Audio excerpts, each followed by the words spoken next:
Good morning and welcome back to my channel জয়ার নতুন পৃথিবী। আশা করছি তোমরা সবাই খুব ভালো আছো। তোমরা ভীষণ ভালো থাকো এই শুভকামনাই করি। কারণ মানুষ অসুস্থ কিংবা খারাপ থাকলে যেই কষ্ট কিংবা দুঃখটার মধ্যে দিয়ে যেতে হয়, সেটা আমরা কিন্তু হাড়ে হাড়ে টের পাচ্ছি। 2023 সাল থেকে আজকে 25-এ পদার্পণ করলাম, কিন্তু সেই কষ্ট, সেই রোগের ভার কিন্তু কেউ বয়ে বেড়ায় না। বয়ে বেড়ায় কিন্তু যার সেই শরীর খারাপটা হয় সে নিজে।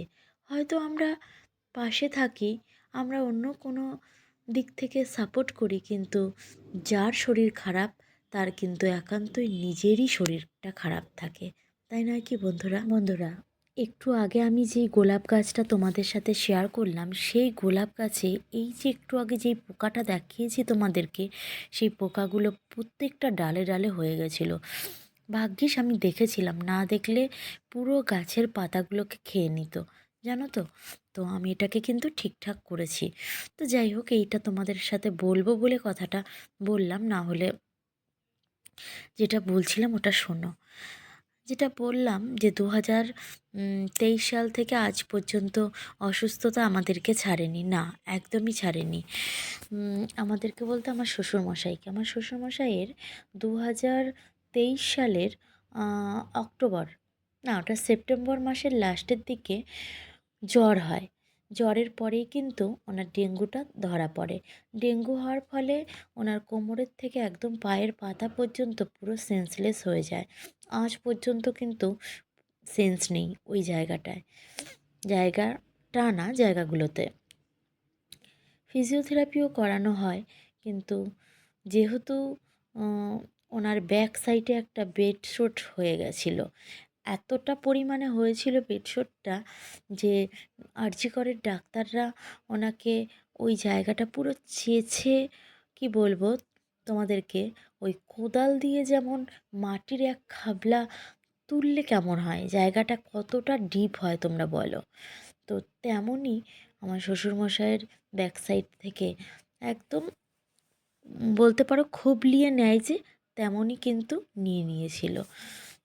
নিয়েছিল বলতে, ওইটা যদি ওখানে সেই সার্জারি বা অপারেশনটা যদি তখন না হতো, সেক্ষেত্রে কিন্তু ওখান থেকে পচতে পচতে পুরো মানুষটা তখনই শেষ হয়ে যেত। ডাক্তাররা বুঝে শুনেই কাজ করেছিলেন, কিন্তু তারপর থেকে কিন্তু সে আর সুস্থ হয়নি। পেছনের যে যতটা পরিমাণে ডিপ হয়ে গেছিলো, সেটা 10% এসে আটকে আছে, এখনও কিন্তু 10% কমেনি। ওখান দিয়ে রস বলো, রক্ত বলো, সমস্ত কিছুই কিন্তু পড়ে। তো একটা বাচ্চা মানুষের মতো সমস্ত কিছুই বিছানাতেই হয়। ক্যাথিটারও পরানো আছে, আছে বলতে এতদিন ছিল, মাসখানেক আগে ক্যাথিটারটা, না আরেকটা কথা বলতে ভুলে গেছি, 3 মাস মতো আগে ওনাকে কিন্তু একটা অপারেশন করানো হয়েছিল। ওনার ইউরিনের জায়গায় পাথর হয়ে গেছিলো। তো সেটা কিন্তু অপারেশন করানোর পর আবার সেই জায়গায় একই রকমের প্রবলেম।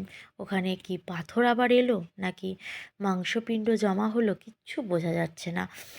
ওনাকে প্রত্যেকটা টেস্টই করতে দিয়েছিল, পিজিতে নিয়ে যাওয়া হয়েছিল ওখান থেকে। তো যেহেতু ওনার ইউরিনের জায়গা দিয়ে ইউরিন হচ্ছে না, নাভির নিচে একটুখানি জায়গা বাইপাস করে ওখান দিয়ে নল ঢুকিয়ে তারপরে এখন বাথরুমের মানে টয়লেটটা ওই দিক থেকেই হচ্ছে। তাহলে বুঝতে পারছো মানুষটার কতটা কষ্ট। তো ওখান থেকে রেফার করেছিল আরজিকর কিংবা আরও যদি বড় বড় হসপিটালে নিয়ে যাওয়া যায় তো সেখানে। তো কিন্তু আর পিজিতেই নিয়ে যাওয়া হয়েছিল। পিজির ডক্টররা বললেন যে সমস্ত টেস্ট বাইরে থেকে করাতে হবে। তো সেই দিন আবার বাড়িতে নিয়ে আসা হয়।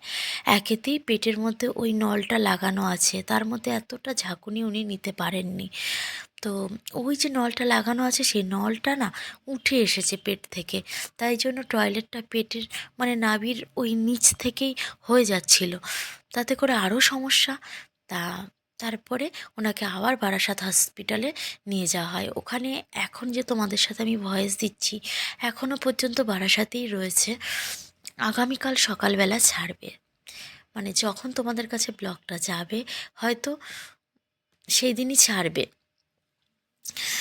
তো এই হচ্ছে আমাদের বাড়ির কন্ডিশন। আর কি বলবো বলো, কিচ্ছুই বলার নেই।